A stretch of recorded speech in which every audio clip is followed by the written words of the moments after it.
and another great chance for us as coaches to get out there and meet all the alums, number one, and the fans, that all the people that support Penn State and our athletic program. You had a few tough questions in there, like what do you predict your record's going to be this year? How did you receive? I don't get into those things too much. Again, all we really think about is the Ohio game and our summer training and our training camp, and so really, I don't predict too much about the future other than really tomorrow, to be honest with you. How many of these cities have you been to? Especially in Pennsylvania, are a lot of these places you're going to be going to for the first time? No, I've been to Pittsburgh, obviously. But how about like the Hazeltons and the Scrantons and maybe some of the smaller? In recruiting, I've been to a number of places in Pennsylvania over the years. I mean, I can't list them for you, but I know I've been to a number of places in Pennsylvania. But yeah, it'll be the first time in certain areas, no question about it. You had some experience at BU being a head coach, but Yeah, now you're at a bigger school. Is it more? Yeah, there's no question it's more. I mean, Coach hit it right on the head. I mean, you really have to time manage well, and you have to be organized, and you have to be detailed, and you have to have a great staff.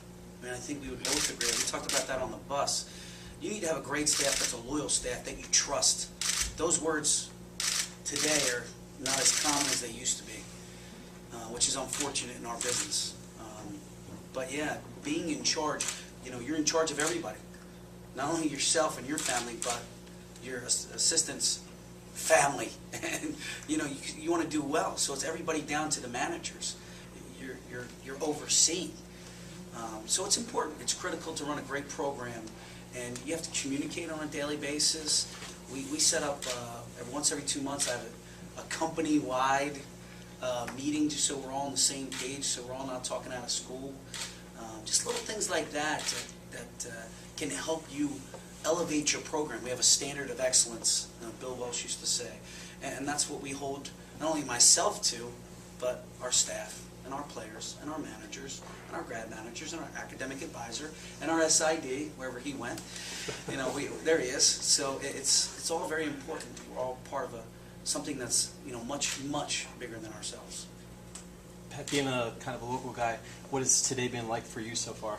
It was great. The bus route we took was right through Philly. I was telling Bill. Well, you were directing the guy. Yeah, I was like, I haven't gone that way in a long time. Down Walnut Street, we went through Penn and Drexel's on your right. You got West Catholic, and just my assistant coach lived on 56th, and it was me. We were on 69th Street. Shar and I were talking about the Tower and all the great concerts, and it was just going back through memory lane a little bit. And but we recruit in those areas too, so you come back. But it's been great being down in Philly. It's been a lot of fun seeing Nittany Nation out there and coming out in full effect, and I'm excited about tonight to see a great crowd. Bill, I know last time you were here you were being booed on the bus on the way out, but what is your impression of the area today? Philly's a great sports town. Pat and I were talking about it, and it was, he's kidding, but he was giving me a great, his own family's history of Philadelphia and growing up here, and he brought up a good point that Philly's a lot different than Boston. Boston is primarily a pro sports town, Red Sox, Patriots, Celtics, Bruins, and in Philadelphia you have a great combination of the pro sports teams, the college teams, and the high school football and high school basketball here. It's great. So it's a neat place, and it's been great to be here for the day. It's been a long time. Well, a few months since I was here before, but it's a great city.